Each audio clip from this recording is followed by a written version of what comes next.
I'm praying that Pyro MC will be a good Burgeon character. Trolling my actual Xiangling take, it's great that she exists. However, I think the teams where she's good, i.e. the teams with Bennett, feel fucking amazing to play, and you should always go Xiangling there. However, the teams where you're playing her solo Pyro, you should go to jail, and we need a better option. I hope Mavuika is good for that scenario, like with Moalani or whatever, where you're not playing Bennett and you're just playing Xiangling, Nevalette, some teams, stuff like that.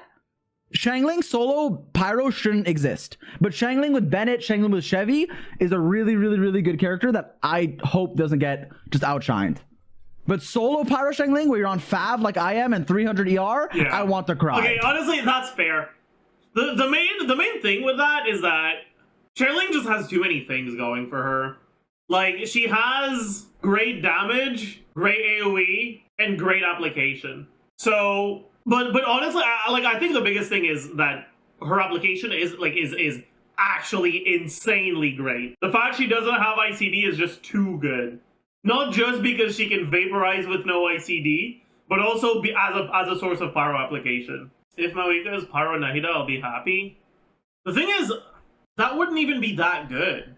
Like, I don't think you realize that Nahida's Dendro application isn't that fast.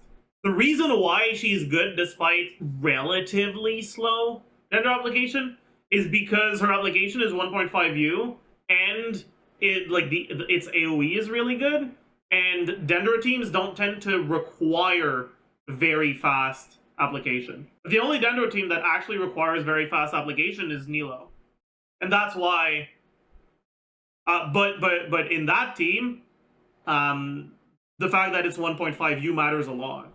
But there aren't actually that many teams where 1.5U Pyro would actually matter.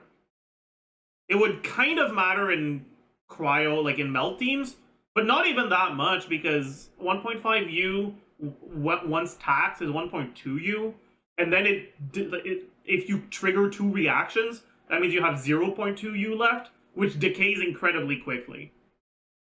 And so actually getting 3 reactions is going to be tough. It's not that big of a deal if which attacks reacting, or like if which attacks are reacting doesn't matter. Why is there a tax? Why not just make it 1.2U? Because then if you were to apply that attack to an enemy with a different aura, it would remove 1.2U instead of 1.5U. The tax only applies to auras. It doesn't apply to like reactions. I think 1.5U without building ER before considering what the burst does would already be a good start. But that I don't actually think so. Like, if you were to actually make a character exactly like Nahida, 1.5U with applications as fast as Nahida would be much less pyro application than what Xiangling does. On top of that, Nahida's personal damage isn't actually that good, which means that the fact that you have to build a bunch of ER on Xiangling and therefore lose her damage, you wouldn't be able to make up for that with Mavuika, because what the fuck are you going to do? Okay, you don't have to build ER, but you can't build damage for it because your scaling isn't that good. So it wouldn't matter there either. The only like real significant thing would be the longer duration, which would matter, I guess, for some characters, but really wouldn't be that big of a deal. And I guess also because she's a Natlan character, she could use Cinder City. And if you were to give her that plus Nahida's EM buff, she would be better than Xiangling in some situations. Sure. But I really think it would be really boring if that's how it works out. I'm praying that Pyro MC will be a good Burgeon character. I believe. I'm actually a believer, okay? I'm hopeful and optimistic. What would you do if you were tasked with designing the Pyro Archon? Honestly, I'm not entirely sure what Pyro needs right now. I feel like Pyro is the element that already has so many different character designs that like actually fill specific niches. I don't feel like there's any Pyro niche that is currently in need of an actual character. It has more than enough carries, it has a great buffer, it has good sources of Pyro application, whether they're offensive focused like Xiangling or defensive focused like Toma. Forward meld. A forward meld carry would be fine, but it's not like we don't have any. It's just that they're not that great right now. But I mean, Meld Arlecchino's great. Meld Bennett is fine. Gaming, yeah. What do you think a Pyro Archon should be? What's the ideal Pyro character? That's a much more interesting question. Let's talk about that actually. Let's talk about Archons. So Venti, I don't know if Venti necessarily fits Animo's elemental identity anymore. It's Animo's elemental identity has kind of shifted away from grouping into buffing, and Venti's not a great buffer, but I think the main reason why Animo characters have shifted away from grouping into buffing or damage dealing is because there aren't that many ways to design different characters that group. Like if a character's main purpose is grouping, they are not going to feel that different from another character whose main purpose is grouping. So like I don't mind that they're not really trying to make more Animo groupers. Raiden, I think, is an amazing Archon when it comes to design. Beto bullshit aside, obviously. But yeah, I'd say that Electro's elemental identity is a mix of fast but inconsistent electro application and energy mechanics. And I think Raiden embodies both of those things perfectly. Farina, Archon-ish. I think Farina's design as an Archon is also pretty good. Hydra's elemental identity is getting good value out of getting offensive value out of your defensive utility. Pretty much almost every Hydro character is about that. Whether it's because they're an HP scaler or because they're an offensive focused character that gives great defensive utility, right? Like pretty much the only exceptions to that are like Hydro Traveler, which is just worthless, but I mean whatever, who cares? Child, and I mean even Candace is an HP scaler. But like Mona has a taunt, Singto has damage reduction, Barbara's a healer, Kokomi's a healer, Ayato has HP scaling, Yelan is only an HP scaler, Candace has HP scaling, Nilo is an HP scaler, who the fuck cares about Hydro Traveler? Nevilet is an HP scaler that heals himself, Tijuin is a healer, Molani is an HP scaler. Child is the only exception. And yeah, Ayato's HP scaling sucks, but like still. I think it's very fair to say that Hydro characters are all about getting damage or some other form of offensive output out of your defensive utility. And Farina embodies that design philosophy perfectly. She's a character who converts your incoming healing into damage bonus. I think Farina is also a great Archon design. Geo is all about... I mean, Geo's elemental identity is kind of... But Geo's about not caring about reactions, brain dead gameplay. Yeah, Geo's about brain dead gameplay, right? It's about simplicity, yeah. So, both in the not really giving a shit about reactions and the getting defense, like shields and shit like that make you not have to care about what's happening. Like, Crystallize isn't a reaction that actually does anything. It doesn't matter who triggers it or really nothing matters about Crystallize. Crystallize is a requirement to trigger Navia's damage, but you don't actually give a shit about Crystallize. It'll just happen naturally in her teams, right? And like when you think about it this way, none of these characters care about reactions at all. Navia cares that you trigger reaction, but you don't care how you trigger the reaction or who triggers the reaction. It's kind of similar with Shilonen, where you care that you have that you have elements, but it doesn't actually matter if it's Pyro, Hydro, Electro, or Cryo. She's still going to do the same thing no matter what. I think Zhongli as a character when it comes to Geo design, I don't think he's a great Archon. I think for Zhongli to have been a great Archon, his pillar AoE would have needed to be much bigger. The main thing about Geo is brain dead gameplay, but the fact that his particle generation just doesn't happen unless you position yourself, like position the way your character is facing well, so the pillar spawns in the right place, makes it so that you have to think a lot more.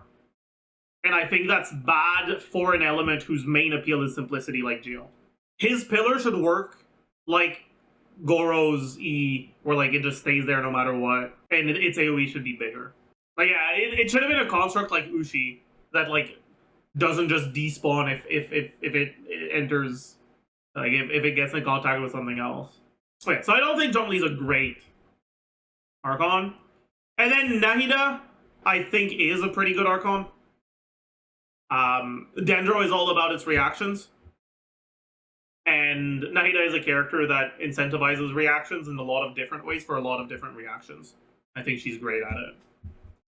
So then, in order to think about what a Pyro Archon should be, we have to ask ourselves, what is Pyro's elemental identity? But the thing is, I don't think Pyro really has an elemental identity. I guess the closest thing to an elemental identity Pyro has is how much it tends to be on the receiving end of situations. Pyro is what gets buffed by other elements, generally, not the other way around. But like, there are enough exceptions to that I don't know if you could really say that. I think if there's one element whose carry should be or whose Archon should be a carry, it's probably Pyro. But on the other hand, we already have so many Pyro carries that I'd probably be disappointed if the Archon was a carry. And so I'm not entirely sure what I'd want. In a perfect world, what I would like to see is a carry with a kit that's really interesting and that sets her apart from other carries. But I don't know how I'd go about doing that. Maybe, off the top of my head, I feel like something that interacts with swaps could be interesting. I think I'd like the idea of a character who stacks something when you're on other characters, and who automatically uses their burst when you swap into them, or like using the burst isn't optional, and then that burst's quality or like performance is based on how well you stack your stuff before swapping into her. That's probably what I'd like to see, but then that becomes a problem for hyping, because for some reason single player Genshin is not client side because they just fucking hate you.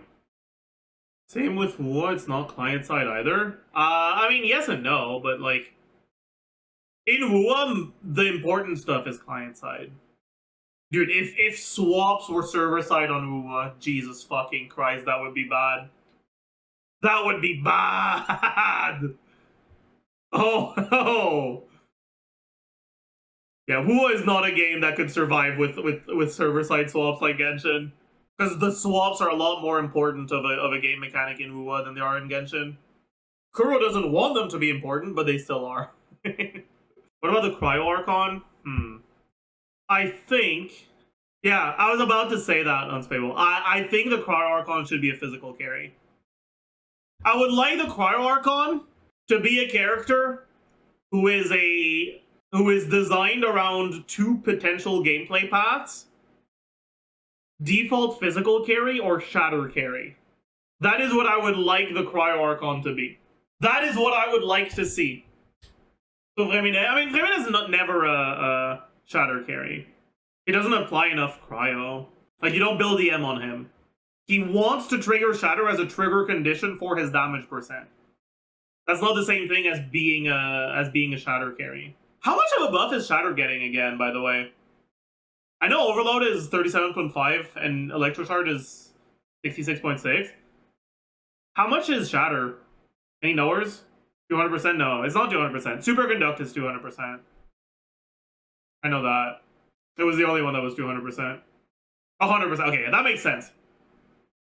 Shatter is 100%, yeah. Shatter buffs don't matter if it still scales on EM because EM is useless for freeze teams. Yes and no.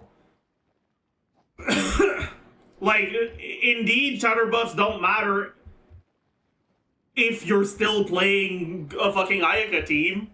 But like here, I'm talking about the possibility of a character being designed around actually being a shatter carry. Obviously, if the character is designed around shatter, it would actually fucking build the M. Can you trigger shatter on bosses? No, you cannot. Which is the biggest issue with shatter.